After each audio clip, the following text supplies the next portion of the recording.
Nos bastidores de Brasília, as histórias que a história não conta. Apresenta Brasília, Patrimônio da Humanidade. Digam o que quiserem, Brasília é um fenômeno, um novo modelo de cidade, uma cidade de asas, inteiramente planejada no século XX e erguida por milhares de trabalhadores com o que havia de mais moderno no urbanismo, na arquitetura, no paisagismo e nas artes. Brasília foi considerada um patrimônio mundial pela Unesco em 1987, devido à grande genialidade urbana de Lúcio Costa. Lúcio Costa foi seu inventor e nos tornamos grandes amigos ao conhecer a delicadeza de seu projeto, reconhecido pela Unesco por seu valor universal. Brasília é símbolo de uma utopia modernista. Brasília é um patrimônio mundial, considerado um tesouro para a humanidade. Ela foi tombada pelo seu projeto urbano, assim virando a mais nova e maior patrimônio. Uma cruz, uma libélula, um arco e flecha, um avião, não importa. O que tornou Brasília um patrimônio foi o que ela representa para a história do urbanismo. Sua clareza formal, a divisão funcional dos setores, o traçado inovador com dois eixos que se cruzam como guias estruturantes, as formas, as escalas e no espírito coletivo que inspirou sua criação e que vamos te mostrar por aqui. Esse é o eixo monumental, que vai de leste a oeste. Esse é o eixo residencial, que vai de norte a sul. Mas atenção, ser patrimônio da humanidade é também um dever. Exige preservar não apenas os edifícios, mas o conceito urbanístico, os vazios planejados e os modos de vida que essa cidade propõe. Brasília era considerada uma utopia.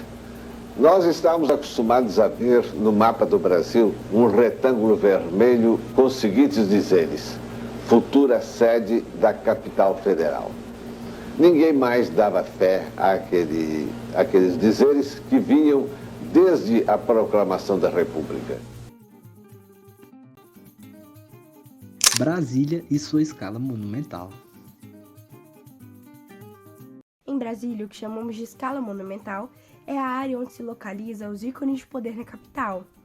Nela ficam os edifícios mais simbólicos da cidade, ao longo do eixo monumental que corta a cidade de leste a oeste e organiza Brasília como capital do país. Ao longo do eixo é onde se concentram as principais atividades administrativas federais e locais, que fazem de Brasília uma capital. Aqui a gente pode ver o Congresso Nacional e logo atrás dele a Praça dos Três Poderes. À frente tem o Escalão dos Ministérios e aqui a rodoviária que cruza com o eixo residencial. E seguindo em frente até aqui vem a torre de TV que a gente se encontra. O eixo monumental de Brasília, ele liga Brasília de leste a oeste e nele é construído monumentos de Brasília que fazem de Brasília a capital. Muitas pessoas confundem Lúcio Costa com Oscar Niemeyer. Lúcio Costa foi urbanista, ele que construiu a torre de TV. Essa foi a única obra arquitetônica de Lúcio Costa no eixo monumental, sendo os demais monumentos, em sua maior parte, do arquiteto Oscar Niemeyer. Vamos conhecer alguns deles. A escala monumental é simbólica. Os edifícios são isolados entre si, já que são objetos de contemplação. São templos e palácios da arquitetura moderna, em sua maior parte, projetados pelo arquiteto Oscar Niemeyer. Por isso, são monumentais em sua forma e espaço, cada um com identidade própria. A arte e a arquitetura se fundem no palco da esplanada dos ministérios, que forma um corredor até a Praça dos Três Poderes. Esse é o espaço civil mais importante do país, e nós fomos até lá visitá-lo também. Aqui é a Praça dos Três Poderes. Os três poderes são o executivo, o legislativo e o judiciário. Aqui a gente tem o Palácio do Planalto, que é exercido o poder executivo dos três poderes. Aqui a gente tem o STF, que é exercido o poder judiciário, e aqui atrás a gente tem o poder legislativo, que é exercido pelo Congresso Nacional. juntando esses três, dá um triângulo equilátero. Um triângulo equilátero é aquele triângulo que tem 3 lados iguais. Esses 3 lados iguais, eles não podem se sobressair, até porque o triângulo deixa de ser um triângulo equilátero. E justamente isso, se um poder sobressai ao outro, a gente sai de uma democracia. No Museu da Cidade é como um grande livro para a história de Brasília, desde a ideia até quando foi formada. Nele tem 16 painéis que possuem contos sobre a história de Brasília.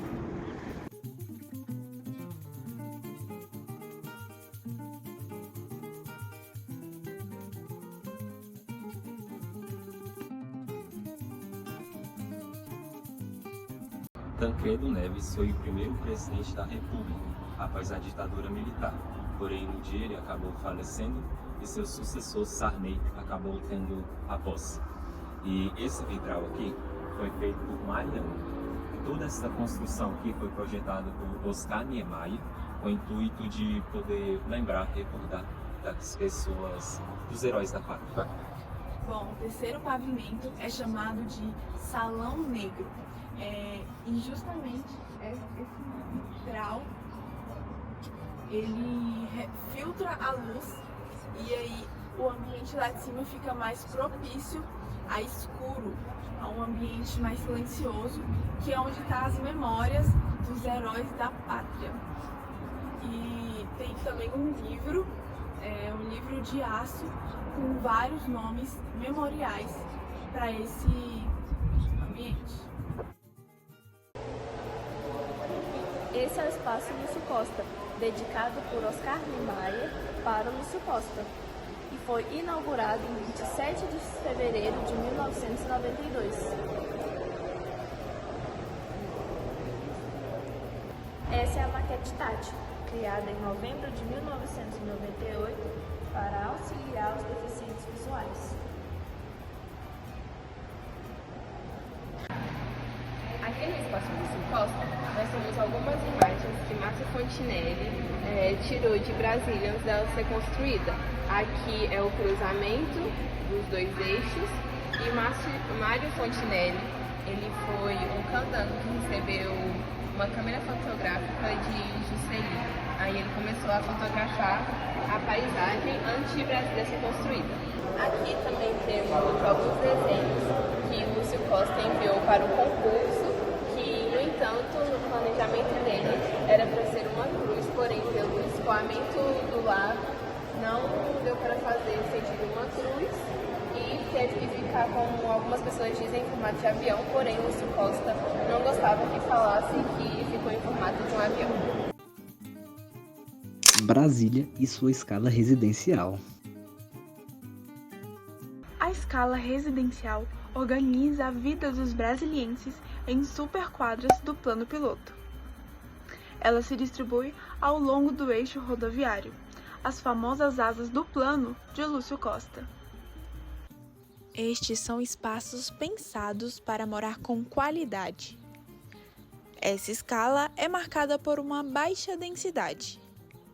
Prédios de até 6 andares, sem muros ou grades, áreas verdes e de convivência, e equipamentos urbanos integrados ao tecido urbano.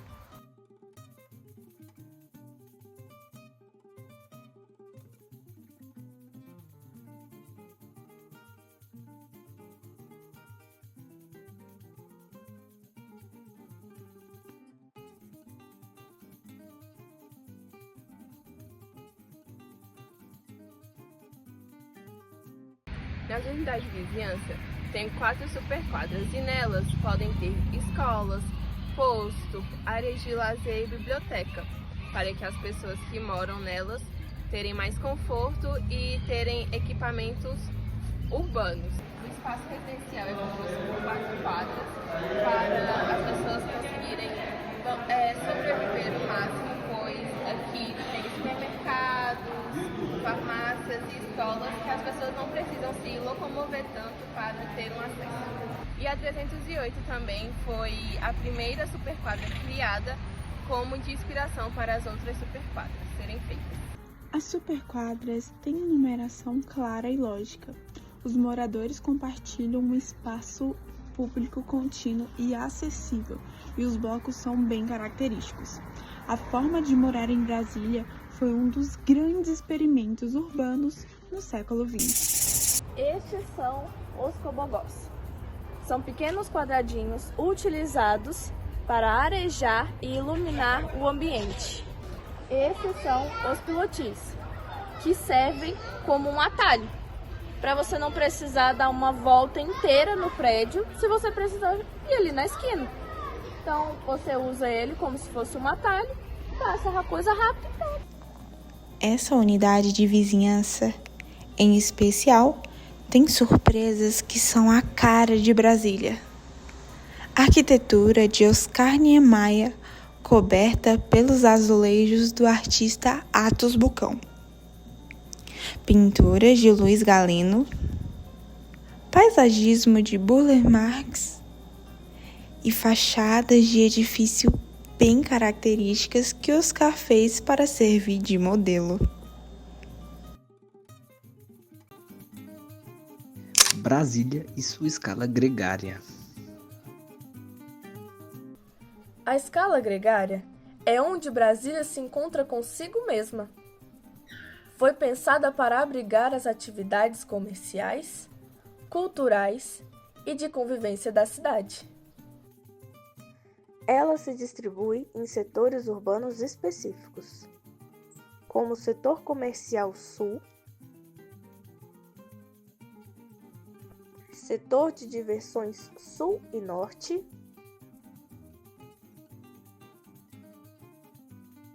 setores bancários, hoteleiro,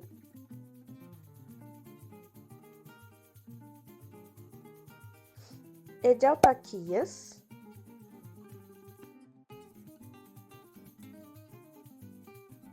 cada um com função definida e tudo bem divididinho. Por estar próximo ao cruzamento entre o eixo rodoviário e o eixo monumental, facilita seu acesso a partir das outras escalas. Você percebe que na escala gregária o espaço é mais adensado, com edifícios próximos, fluxo intenso de pessoas, comércio de rua, transporte público, cultura e serviço. É o lugar do encontro, de conexões sociais, do cotidiano urbano. A maquete de Lúcio Costa ganhou vida real frenética. A escala gregária é onde Brasília se encontra consigo mesma. Foi pensada para abrigar as atividades comerciais, culturais e de convivência da cidade.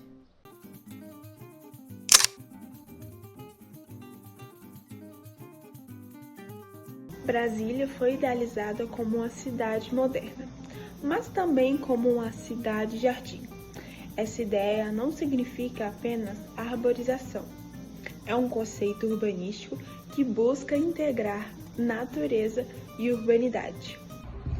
Brasília apresenta amplos espaços verdes, baixa densidade de construções e forte separação entre áreas de morar, trabalhar e circular. Os grandes vazios planejados são tão importantes quanto as construções.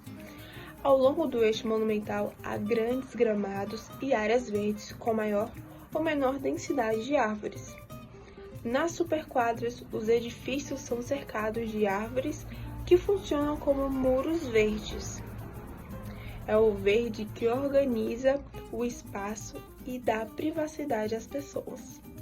Olha aí nosso povo sendo bucólico aventureiro. A escala bucólica atravessa as outras 3 escalas e se torna mais presente ao redor do Lago Paranoá. Ela é formada pelas áreas livres e arborizadas, dando a Brasília o caráter de cidade-parque. O Lago Paranoá é um espaço que marca a paisagem brasiliense e tem quilômetros de margens apropriadas ao descanso, lazer e contemplação. Fora o céu de Brasília, que é uma de suas maiores belezas. Há lugares, como a Praça do Cruzeiro, ponto mais alto da cidade, que atraem pessoas justo para apreciar o céu. Isso acontece porque Brasília é protegida por um cinturão verde que resguarda seu horizonte. Da torre de TV, e pode ser visto em quase 360 graus, e só é interrompido pelos prédios de Águas Claras. Justo por isso, tanta gente foi contra permitirem prédios tão altos por lá. Você sabia disso? A escala bucólica é um dos 4 pilares do Plano Piloto de Brasília, concebido por Lúcio Costa. Refere-se a uma área vazia, geralmente coberta por verde, como gramados, jardins e parques. Há muitas críticas sobre a falta de calçadas em Brasília, e pode ser até verdade. Mas no caso, os tapetes verdes de grama devem ser pisados, ok? Quando estiver de bobeira, experimenta pisar descalço. É melhor ainda. Em Brasília, a natureza convive com a arquitetura. Os traços de Oscar Niemeyer compõem as paisagens junto a mais de 200 espécies de árvores, sendo muitas nativas do Cerrado e outras tantas frutíferas. Tal diversidade rendeu à capital da República a 5ª posição do ranking de capitais brasileiras com maior número de árvores nas ruas.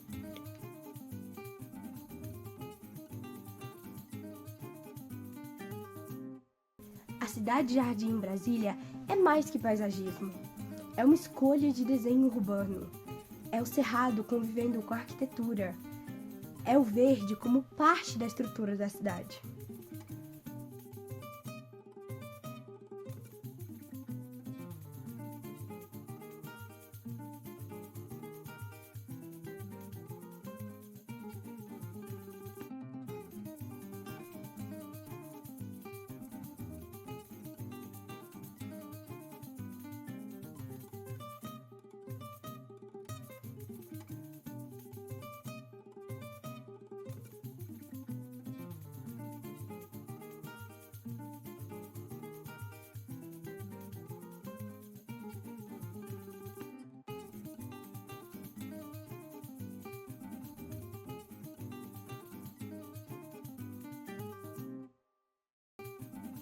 O Fundo de Apoio à Cultura do Distrito Federal. O Fundo de Apoio à Cultura é o principal instrumento de fomento às atividades artísticas e culturais da Secretaria de Cultura do Distrito Federal. Foram os recursos do FAC que tornaram possível a realização do nosso projeto. O FAC vem se aperfeiçoando ao longo dos últimos anos e tornando realidade iniciativas como esta, assim como em várias linhas de ação na cultura e nas artes. Nos bastidores de Brasília, as histórias que a história não conta teve sua edição piloto realizada nos anos letivos de 2022 e 2023. O projeto foi realizado no norte e no nordeste do Distrito Federal, que contempla Sobradinho, Planaltina e Fercal. Esses lugares têm algo em comum. Fizeram parte do grande e antigo município goiano de Planaltina. Hoje, Planaltina, Sobradinho e Fercal são regiões administrativas, e cada uma delas é o cenário de histórias de vidas de pessoas reais que se misturam às histórias desses territórios, tudo junto e misturado. É justo que vivemos e construímos histórias aqui também, pois nós habitamos aqui, né? E que a história também, ela nunca tem um fim. A história é dia após dia. Espera-se que essa primeira aplicação do projeto nos bastidores de Brasília traga recursos para a consolidação de uma metodologia mais eficiente e afetiva, para que possa ser aplicada em outros territórios pioneiros do DF. Nosso projeto conecta a juventude às reminiscências dos que vieram antes de nós e celebra as memórias orais e identidades do Distrito Federal. Tudo isso nos pertence. Valeu, FAC. Vida longa ao FAC. Obrigada pela oportunidade. Viva o FAC! Um viva para o patrimônio histórico-cultural. Valeu, FAC! Obrigada, FAC! Em forma de uma despedida, até logo e já já estaremos todos juntinhos.